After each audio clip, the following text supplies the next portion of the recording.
Live from KSAT 12, the 6 o'clock news starts right now.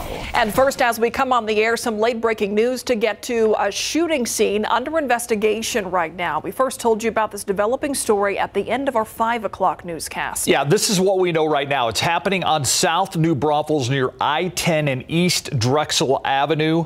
One person transported to the hospital with gunshot wounds. Our photographer on the scene told us he saw homicide detectives arriving a little bit ago. As of now, we have no reports of any fatalities. We'll be sure to keep you updated both on air and online. The fourth time proving to be a charm for a home builder in Frio County. He'd already had 3 loads of lumber stolen in just a matter of days. But thanks to deputies teaming up with the Medina County deputies, 2 men now facing charges. Jesse Degollado tells us how this thief was an added stress on top of the increase in home building costs. This house going up in Frio County would be much farther along had it not been for the thieves hitting the same construction site at least 3 times in less than a week. Kept cutting the lock, coming in and just stealing load after load. I mean, almost probably 3/4 of a whole house. Installed after the first theft, surveillance cameras couldn't quite catch the license plate. And each time, law enforcement had just missed the thieves. I mean, this was just night after night and trying to catch them. Finally, after a 4th theft Monday night, they did. Raul Alequines and Valdemar Valdez from the Somerset area charged with felony theft and later, possibly, organized criminal activity, as well as more arrests if the investigators confirm the stolen lumber is being sold to a contractor or business on San Antonio's south side. They also say since the lumber was being stolen soon after it was delivered, it may have been an inside job. We're looking at that angle also. It's just going to take being able to piece it together. Luckily, the builder says his more than $30,000 in replacement costs are covered, unlike others who aren't insured. They could have to eat those costs and, totally lose on the job. At a time when they say similar thefts are becoming all too common. Especially with the cost of material nowadays, we're seeing more and more of it. Jesse Degollado, KSAT 12 News. Community Labs announcing the closure of 4 of its COVID-19 testing sites in San Antonio. This announcement coming as Bexar County continues to see a decline in new COVID cases. Take a look at this graph here, which shows both the new cases and the 7-day moving average from December 1st to today. As you can see, cases started climbing right after the holidays with what looks like a peak in late January. Since then, cases have been dropping. All right, so here is a list of the community lab locations closing down. Copernicus, Melendrez, and Yates Community Centers, along with St. Philip's College, all closing this Thursday after 6 p.m. For a list of the community labs that are still open, just head to KSAT.com. We're 1 week away from the primaries and the race for the Texas 28th Congressional District intensifying. On the Republican side, 7 candidates vying for their party's nomination. On the Democratic side, 3 candidates. They want the job, including the incumbent and the person who almost beat him last time. Our Stefania Jimenez is live on Montana Street, where the Jessica Cisneros campaign hoping to rally voters with some big names out there, Stefania. Yeah, and you can hear a lot of the supporters here right now at this event at the Charity Bar right now. When we talk about big names, we're talking about names like Senator Elizabeth Warren, who of course is considered a rock star for the Democratic Party. She endorsed Jessica Cisneros because they're aligned on the same issues, and you can see them all there taking the stage right now. They just spoke about half an hour ago when this event started. Now, the question here is what's going to happen on Tuesday? Cisneros is making health care, raising the minimum wage, and supporting the Green New Deal, her focal points. But Democratic incumbent Henry Cuellar sees the Green New Deal as a job killer for South Texas, where there are thousands of people working in the oil and gas industry. Now, Cuellar has been attacking Cisneros for that and also for supporting, quote, open borders. And that's something that we spoke with both candidates about. Take a listen. Where did I say that? And where are you getting this from? And obviously he's trying to use this talking point to distract from the fact that he hasn't been delivering for the district and that he's currently under investigation by the FBI for possible public corruption. When I'm out there talking to voters, they don't really bring up this issue. They're talking about healthcare and they're talking about jobs. I don't want to eliminate oil and gas. oil and gas jobs. I don't want to see open borders. I don't want to eliminate the Border Patrol or the ICE. I certainly am not supported by the defund the police movement like she is. So there is a big difference between my positions and her positions. Of course, both campaigns now trying to highlight their differences. It's important to note that just 2 years ago, Cisneros came within 4 points. She was 4 points behind Cuellar in that primary. And of course, she's out here again. She's trying to close that gap. She's rallying her supporters, trying to get them to the polls to really make a difference and get that Democratic nomination this time around. And because this is such a large Democratic stronghold here, Texas's 28th congressional district, it is likely that the Democrat that wins the nomination will probably either stay or get into office come next year. For now, we're live here in East San Antonio. Stefania Jimenez, KSAT 12 News. Thank you, Stephanie. And there are some Republicans who are very curious about what happens in this race. By the way, this District 28 race is full of candidates, including one more Democrat, Tanya Judith Benavides, and 7 Republican candidates. Here's a list of them now, all vying for incumbent Henry Cuellar's spot. District 28 covers 9 counties, including Bexar, Atascosa, all the way down to Starr and Hidalgo counties. Now, if you scan the QR code on your screen right now, you'll be able to get a list of polling locations. You can view a sample ballot. Polls open from 8 in the morning till 8 p.m. The last day for early voting is this Friday, the primary election day, 1 week from today, next Tuesday, March 1st. Also happening tomorrow, we'd love for you to have time and join us and join in the conversation. We have a primary preview on Breakdown with hashtag Steph and Steve.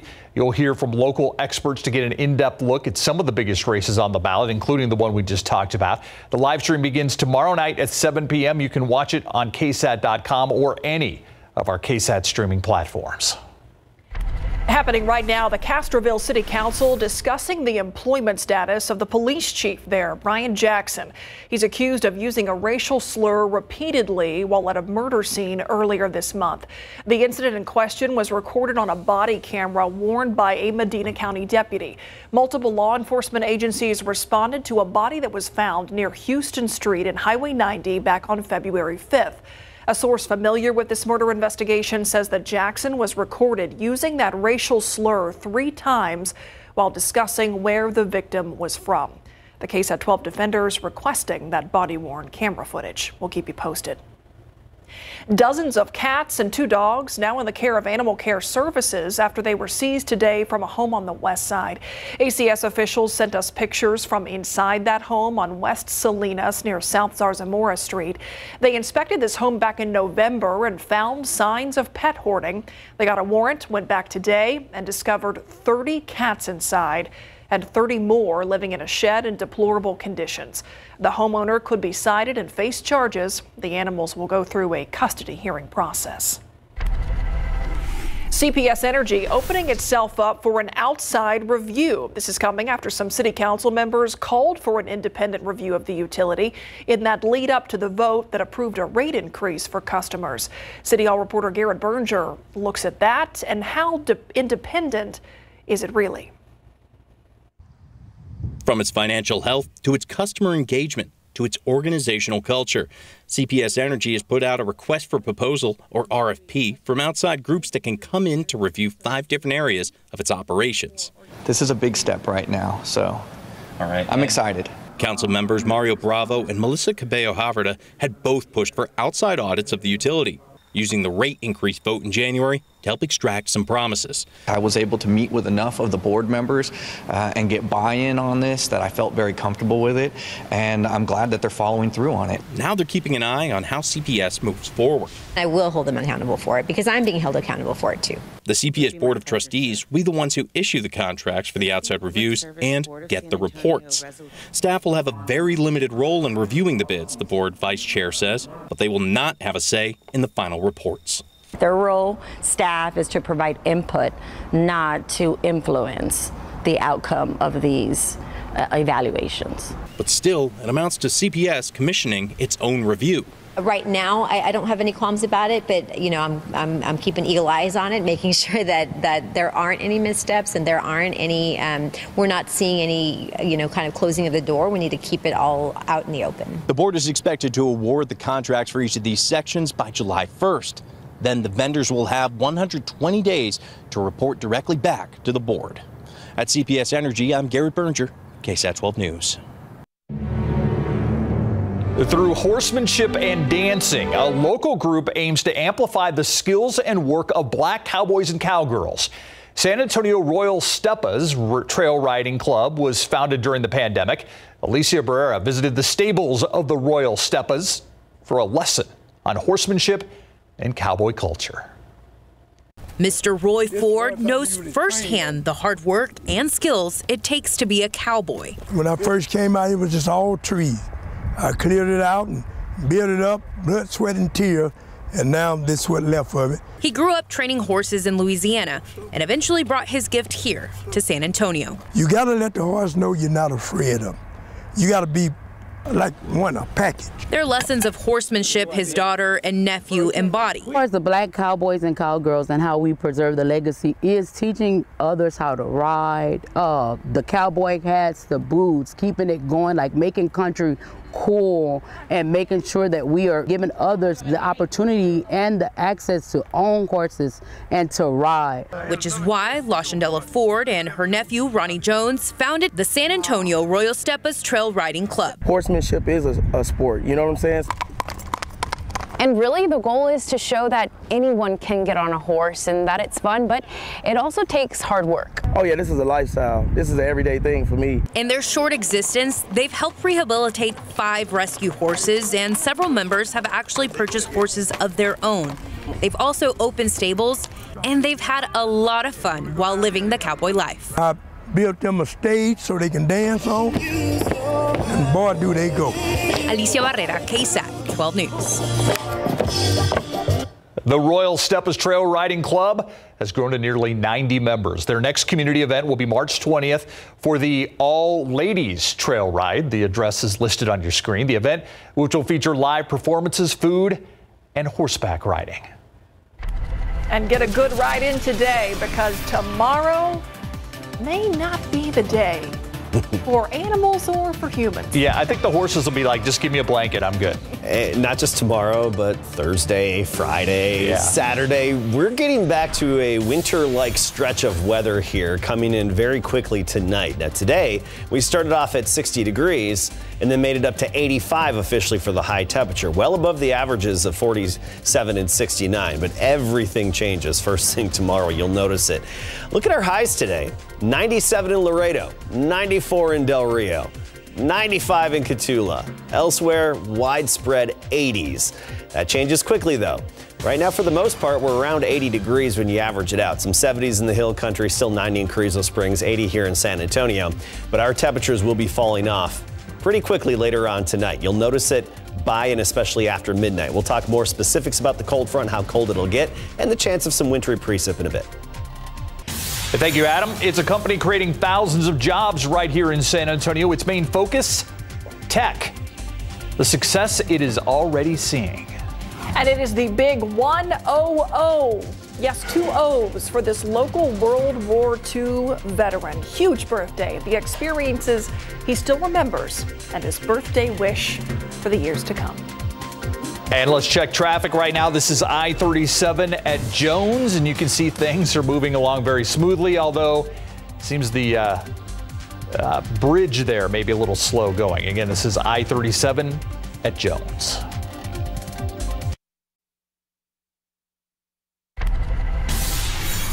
San Antonio is seeing a rise in property crime, specifically when it comes to cars and what may be inside of them. What a 4-week special operation uncovered tonight. Plus, the eviction moratorium for Saha ends in 6 days. As it stands right now, $5 million in back rent is due. I'm Lee Waldman. Tonight on the Night Beat, we're talking about resources available for people to help them pay what they own so they don't face eviction. A century on this earth brings some unforgettable life experiences and lots of memories. Yeah, many of those memories this local World War II veteran doesn't want to forget, and honestly hasn't. Our Jonathan Cotto spoke with the vet on what he is grateful for most as he celebrates his 100th birthday today. You know, there are not many World War II veterans left right now, and then being that you're 100, you know. Retired U.S. Army Lieutenant Colonel James Veltri chuckling as his son reminds him that he's part of a very special group of people. Today, World War II veteran Veltri celebrating 36,500 days of life. That's 100 years. His eyes, windows to a century of experiences, witnessing some of the most historical moments around the globe, including war. And this is right out of high school, I think. I was about 19. Veltri was born February 22nd, 1922, or as he says, 22, yeah. He served for 22 years. Veltri says he enlisted in the Army Air Corps and was later drafted. He flew 51 bombing missions over Germany, Austria, Poland, Yugoslavia, Czechoslovakia, Hungary, and Romania, accumulating over 6,000 hours. Main job I had was commander navigation training school. After his service, Veltri studied at Trinity University and majored in economics. But it's his accomplishments in the military that have brought him the most pride. His room in the Army residence community, proudly displaying photos, awards, and even his nicely pressed dress uniform. Any birthday wishes? Birthday wishes? Not really. Wish for another couple of years. 10 decades of a life well lived in good health and surrounded by a loving family. A hand salute and the happiest of birthdays. Had a good career, I can't complain. Jonathan Cotto, KSAT 12 News. Think about the history that guy has experienced firsthand. We got to say another big happy birthday to James and a huge thank you for your service. Yeah, happy birthday. All right, let's switch over to weather right now.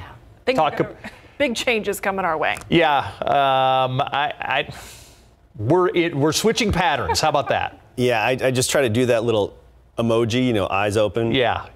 Teeth like this, because that's what's coming our way. I mean, compared to the afternoons today, this afternoon, 85 the high, to tomorrow afternoon, it's going to be a 50-degree temperature drop. Let's talk about it, help you prepare. All right, take a look at it outside right now. We're still 80 degrees. It's warm. Dew point of 57, but the cold front is just on our doorstep. Look off to the north. Austin already down to 64. Dallas, Abilene, lower 40s, and then we get down into the 20s in Amarillo and parts of Oklahoma. So there's the cold front. It's moving our way. This isn't the type of cold front that right when it hits, everything changes, but it's going to be pretty quick overnight tonight. Still 93 at Cotulla, 92 Del Rio, 83 in Hondo, ahead of the front, but the front's already dropping into the hill country, and it's going to be here just over the next couple of hours, changing our conditions, and then really noticeable first thing tomorrow morning. Not just colder, but windy. So this is what we're expecting at 7 a.m. tomorrow. Near freezing in the hill country, Rock Springs 31, Kerrville 32. 42, however, San Antonio, and most of us in the low to mid 40s at 7 a.m. The cold air continuously moves in, so temperatures drop throughout the day. You'll need a jacket in the morning. You'll especially need it in the afternoon. We're talking mid 30s by 4 p.m. And in the hill country, temperatures dipping down into the 20s. So here's another way to look at the temperature trend. Look at this graph here. 10 o'clock tonight at 60 degrees. 6 a.m. tomorrow, we're at 44. And then 6 p.m., we're at 33. It gives you an idea of that trend tomorrow. Temperatures falling from tonight all the way through tomorrow afternoon and into tomorrow night. Not only cold, but windy. The wind, it's starting to shift in the hill country. That's the cold front. See that northeasterly component to the wind? But it's going to increase quite a bit tomorrow. You'll notice it. Wind gusts to about 30 miles per hour. And that means when you factor in the wind along with the colder air, at times it'll feel like it's in the 20s, so wind chill factor in the 20s tomorrow. Not a lot of moisture to tap into with this cold front and upper level energy that we're going to have. So I do anticipate some sprinkles, a little bit of drizzle here and there, but overall, not much even potential for accumulation. So here's our futurecast. I like the way it displays what we can expect. A few little sprinkles popping up here and there. Actually, probably the type that'll be very difficult to detect with radar. But I do want to also point out in the hill country, as usual, where it's going to be colder, we have the potential for a wintry mix, maybe some freezing sprinkles and then some sleet as well. And this is at any point tomorrow night, and on into Thursday. But the key here is, remember I mentioned not much moisture to tap into, so impact should be very low because accumulations would be very limited. And what's helped us a lot is the sunshine the past couple of days and temperatures in the 80s. So surfaces are starting off very warm. So maybe some elevated surfaces like street signs could have a little bit of icing in parts of the hill country. Overall, low impact event. And I mean, we're talking rainfall potential in San Antonio, maybe 1/10 of an inch over 3 days. That's about it. Potential, of course, for impacts would be very low for our area in the hill country, but you have to head northward into Oklahoma and especially Arkansas to get into the more significant wintry impacts. So 42 in the morning, 36 at noon, then 34 by 4 p.m. Cloudy, windy, cold, a few sprinkles here and there, light mix periodically in the hill country. And then look at this, we stay cold, 40 for a high temperature Thursday and Friday, and very similar on Saturday with low clouds and more often on sprinkles. But by Sunday, it's 60 and sunny. Which we will be happy about. Thanks, Adam. All right, a member of Michigan's Fab Five out $40,000, Greg. Yeah, there's a fine and a suspension that will take it through the rest of the regular season. You won't see him coaching again until the postseason. When we come back, we're talking about Juwan Howard, but he wasn't the only one fined or suspended in this case. We'll let you in on that when we come back. Plus, the state Special Olympic Games are back on at Morgan's Wonderland. Coming up.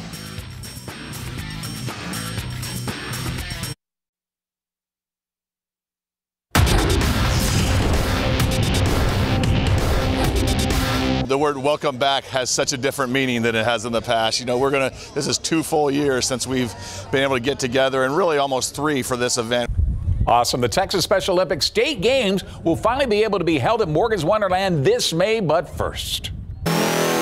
DeJounte Murray sure made his presence known at his first ever All-Star appearance as the Spurs point guard showed off his Showtime skills with 3 spectacular dunks. Murray has since returned home after scoring 17 points to go along with his 5 assists, 5 rebounds, and 1 block shot. The most points scored in an NBA All-Star game by Spurs since Tim Duncan had 19 back in 2003. Now he gets set to lead his team on their push to the playoffs with the final 23 games left in the regular season. Sitting at 11th in the Western Conference, just 2 games behind the Portland Trail Blazers at number 10. That would put the Spurs in the play-in tournament and a chance to qualify for the playoffs. One thing DeJounte learned about his All-Star appearance here is that he doesn't want this to be a once-in-a-lifetime experience.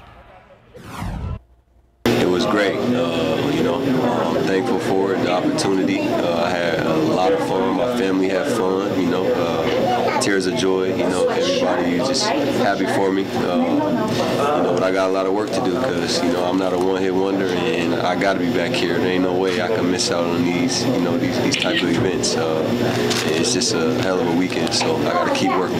All right, back at it on Friday at 6 o'clock. Former Spur Drew Eubanks, who was part of that trade to the Toronto Raptors and included Thaddeus Young for their protected first-round draft pick, has been signed by the Portland Trail Blazers to a 10-day contract. It's after the Raptors waived the big man. The reason why the Blazers were able to sign the Oregon State product is because of the hardship exemption, since the Blazers are down so many players due to injuries, including Damian Lillard. Michigan head coach Juwan Howard has been suspended for 5 games, fined $40,000 by the Big Ten after he was involved in an altercation following their game against Wisconsin when he hit Badgers assistant coach Joe Krabenhoff. Wisconsin head coach Greg Gard also has been fined $10,000, but not suspended for his role in the altercation that included grabbing Howard's arm in the handshake line. Michigan forwards Terrence Williams, Musa Diabate, along with Wisconsin guard Jacoby Neath, were also suspended 1 game after all 3 appeared to throw punches in the melee. Howard did issue a statement released by the University of Michigan. It said, in part, after taking time to reflect on all that happened, I realized how unacceptable both my actions and words were and how they affected so many. I'm truly sorry. I'm offering my sincerest apology to my players and their families, my staff, my family, the Michigan fans around the world. I would like to personally apologize to Wisconsin assistant coach Joe Krabenhoff and his family, too. Big announcement today at Morgan's Wonderland. The state Special Olympic Games are back on for this May after suffering 2 postponements, one in 2020 and one in 2021 due to the COVID pandemic. Announcement made today by founder Gordon Hartman and his wife Maggie alongside Mayor Ron Nierenberg and San Antonio Police Chief William McManus at Morgan's Wonderland Sports Complex, one of the venues that will host the 4-day competition. Special Olympics is far more than just the sports. It is their whole social network in a lot of cases, and they see friends that they haven't got to talk to in 2 and 3 years.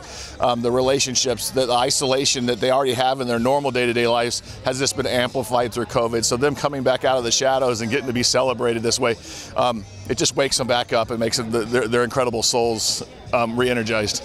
Yeah, the Special Olympics State Games will be held May the 12th through the 15th. I want to tell you how big of an event this is. These kids wait all year long for all of this, and I participate in the local Special Olympic events, but this is the State Games. This is a big deal. It is, absolutely, and what a perfect place to have it. I don't think anything better in the entire world. Yeah, thanks, Greg. We're talking about the digital divide in the Q&A up next. It's kind of hard to believe that in the year 2022, there are a lot of people in our community that don't have the internet. Not only don't have it, they can't get it because the infrastructure is not in place for them to actually pay a fee to get connected to the internet and really connected to the world in a lot of different ways. Marina Alderete Gavito is the executive director at SA Digital Connects. She joins us live. Marina, thank you for joining us. Talk about your organization first off for us. Yes, well, first off, thanks so much for having me. SA Digital Connects is a newly formed organization, and we are a public sector, private sector, and community collaboration, and we're set out to address the digital divide. What we mean by that is we want all residents of San Antonio and Bexar County to have access to affordable, high-speed, reliable internet. We have talked about this digital divide for years in our community, the gap between those of us who have the internet and really take advantage of that all day long anywhere versus those who do not have that access. Can you paint a picture of what it looks like for someone in San Antonio who simply cannot access the internet? Yeah, great question. You know, there's so much of today's society and economy that relies on people having access to the internet. For instance, you cannot take advantage of telehealth appointments. You know, in talking to your doctor, we have a lot of people in town with long COVID symptoms, you know, and so the doctors are not able to do that check-in. You know, older adults don't have access to banking services or to order groceries online. Obviously, the front and center cause is students being able to access school, but it's also making sure that small businesses, you know, are able to connect with their customer base online as well. So the point is it impacts all of us in all ways. Absolutely. And am I correct in the fact that this isn't just an issue of people not being able to afford the internet? I think that's what a lot of people think about when they think about the digital divide. There are parts of San Antonio and Bexar County where the infrastructure, like for lack of a better word, the cables just haven't been laid to even give them access to the internet. Is that correct? That's exactly correct. Thanks for bringing that up. So we see there's a couple of barriers why people cannot access the internet. One is, Steve, like you just mentioned, infrastructure. You know, they may not have fiber running to their home. Another one is affordability.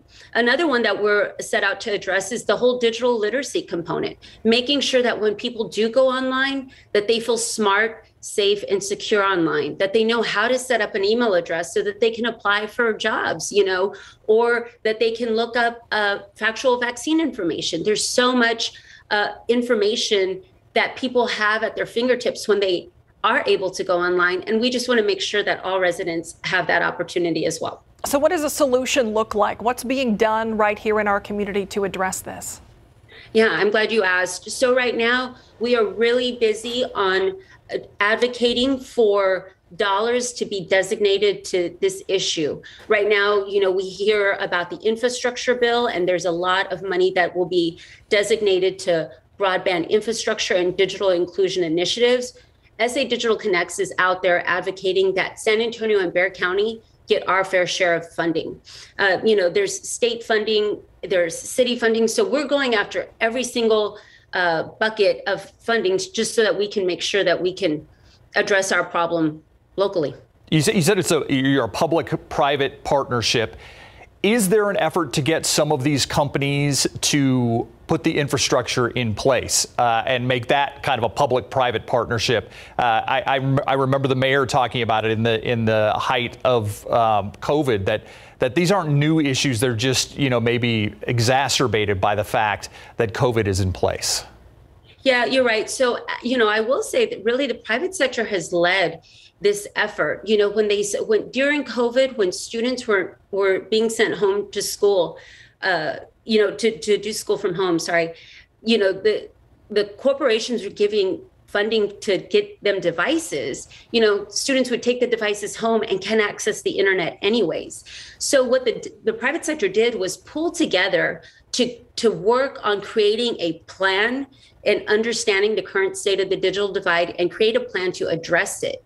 And then they worked with the city and the county to say, hey, here's our plan to address it. With government funding, oftentimes you need a plan of action before funding can be designated. But then you also need funding for that plan to actually be activated on. So the private sector did pull together and lead the charge with creating, what we call our digital equity plan. Let's mention the website of your organization, SADigitalConnects.com, for people who want more information about what you all do. And I'm sure there are people who do. So we hear from viewers who say, okay, I want to be part of the solution to whatever problem we may be discussing on this segment. What could somebody who is the average San Antonian do to help with this? Yeah, I'm glad you asked. So there's a couple of ways to plug in. One is to go to our website, SADigitalConnects.com, and join our newsletter. What we call is that we're building our army of advocates, right? And so we will send very detailed instructions on how you can help, whether it's all of us submitting a state comment or representing our organizations in different ways. Our newsletters are very action oriented for how people can help from the comfort of their own home, oftentimes not. The second thing is to let our elected officials know, our city and our county elected officials know how important this issue is to all of us. Whether you have internet access or not, it's important to all of us. I mean, it is so much of an economic development and workforce development driver when all of us are able to access the internet. And lastly, follow us and engage with us on social media. It's at SA Digital Connects, but Connects is spelled C-O-N-X. That's a way to stay engaged with our latest and greatest information as well. Before I let you go, Marina, how many people are we talking about, thumbnail or approximate, that don't have the infrastructure or aren't on the internet in San Antonio? I'm glad you asked. It's actually 1 in 5 households, which to me is mind-blowing. That's 20% of our community that to me is essentially left in the dark, not able to access and not able to participate in today's society and economy. And it's an overwhelming problem, but one we should all be focused on fixing. Absolutely. An army of advocates. I like how you put that. Marina Alderete-Gavito, the executive director from SA Digital Connects. Thank you so much for your time. Thanks for having me. We'll be right back.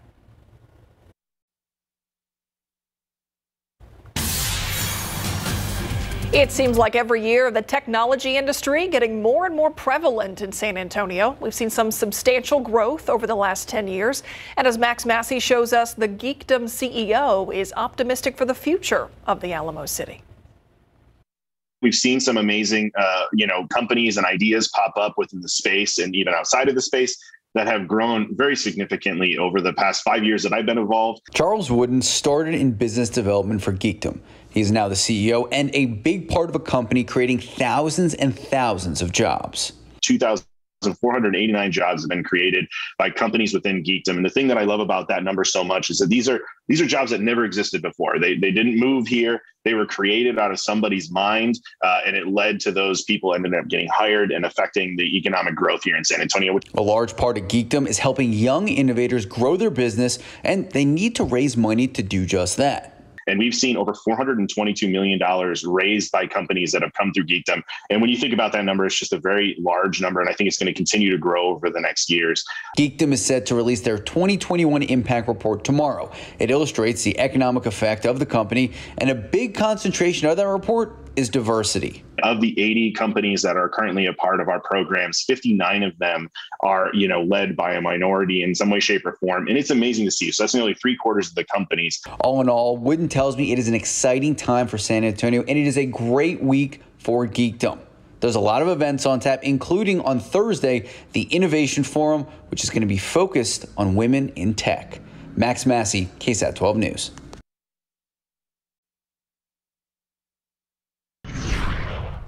We are preparing for a big temperature plunge tomorrow, Adam. Yeah, not a big freeze, just a big change in temperatures, a huge temperature drop. We go from shorts and short sleeves the past couple of days to pants and jackets for a stretch of days. So by this time tomorrow, it's going to be about 50 degrees cooler than what we are now, and remaining cold the rest of the week with a little bit of precipitation mixed in here and there. And of course, with the colder temperatures, that could mean some wintry precip in parts of the hill country. So we'll get into that in a moment. I first want to start with temperatures. I mean, we were well into the 80s today, even 90s south of town, still 93 Cotulla, 92 in Del Rio. But look at the hill country. Kerrville down to 69, Fredericksburg 61. That's where the cold front is. Still 80 in San Antonio, but you don't have to travel very far to get into the 60s. And, well, as you travel even farther to the north, we're down in the 40s, Abilene and Dallas, and then 20s in Amarillo and Oklahoma City. That colder air is pushing southward, and that cold front is moving through parts of our viewing area as we speak. Give it just another hour or two and it'll be through San Antonio, but you're not going to notice a big abrupt change immediately. It's going to be happening basically overnight tonight, and you'll feel it tomorrow morning. This is what we're expecting in the morning. At the freezing point in the hill country, elsewhere low to mid 40s. So Uvalde 46, 39 though Gonzales, 38 New Braunfels, and 42 in San Antonio.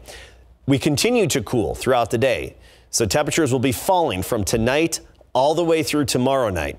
Tomorrow afternoon at 4 p.m., 36 degrees here in town, and we've got some 20s in the hill country. So here's another way to look at this temperature trend. 10 o'clock this evening, not bad, 60 degrees, bit of a breeze. But then by 6 a.m., we're at 44. 6 p.m. tomorrow, 33 degrees. So the temperature just drops and continues to fall off for really a long stretch from tonight all the way into tomorrow night. Not only colder, but windy. Wind gusts around 30 miles per hour, and that means at times it'll feel like we're down in the 20s. We don't have a whole lot of moisture to work with this system. We're going to have plenty of low clouds, and it can look like it's going to rain at any moment, but we're not expecting a whole lot to really fall from the clouds. That said, a few sprinkles, a little bit of drizzle periodically. Yeah, we can anticipate that. Accumulations, though, over a 3-day span, I mean, we're talking maybe a 1/10 of an inch in a few spots. Now, that said, we'll have some periodic off and on little sprinkles coming and going. Here's our futurecast, 1 p.m. tomorrow. And notice these little pink splotches in the hill country. That's where temperatures will be a little bit colder and favorable for a little bit of a wintry mix of light freezing sprinkles and then even some sleet at any point tomorrow night, and even on into Thursday. The good thing is that this should be a low impact event because we don't have much moisture to work with, and so even the potential for accumulations will be very limited, and especially just to the typical elevated surfaces. And it wouldn't surprise me even tomorrow night if we saw a little bit of sleet and freezing sprinkles in parts of northern Bexar County and even northern San Antonio, but impacts little to none around town. And in the hill country, the impacts are looking very minor. Farther north, of course, that's where you get into the issues, particularly Oklahoma and up into Arkansas and Missouri. So here's another way to look at tomorrow. Cloudy and cold and windy all day long. 42 at 7 a.m., 34 at 4 p.m., gusts up to 30 miles per hour. And then we stay cold. I mean, near 40 for a high temperature Thursday, Friday, even Saturday, and mornings dipping down to and a little below freezing for Thursday and Friday. Cloudy stretch until Sunday. All right. Thanks, Adam. In case you missed it, coming up next. Oh, it's going to be cold. Yeah, it is.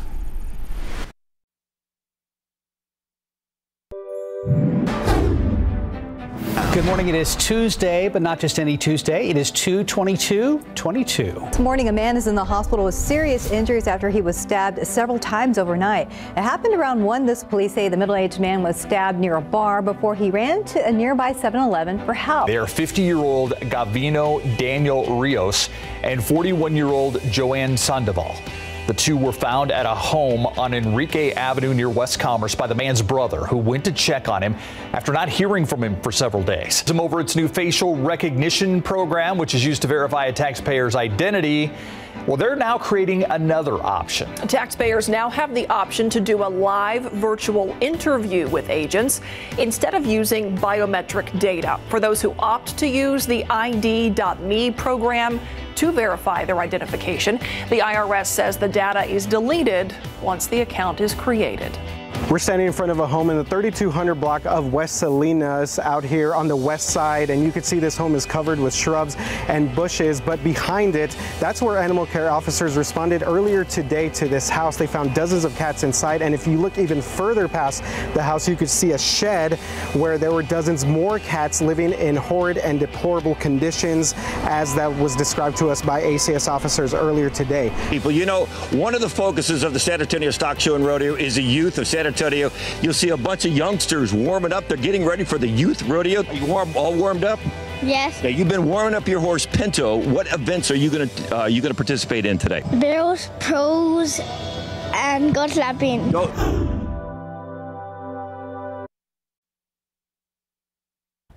Windy and cold tomorrow, remaining cold and winter-like all the way through Saturday with highs near 40 degrees and some sub-freezing mornings. By Sunday, sunny and 60. All right, thanks, Adam. We should remind you, KSAT Explains, a new episode live streams here in just a few minutes on ksat.com/explains. We're talking animal research that happens right here at home and potential alternatives. Yeah.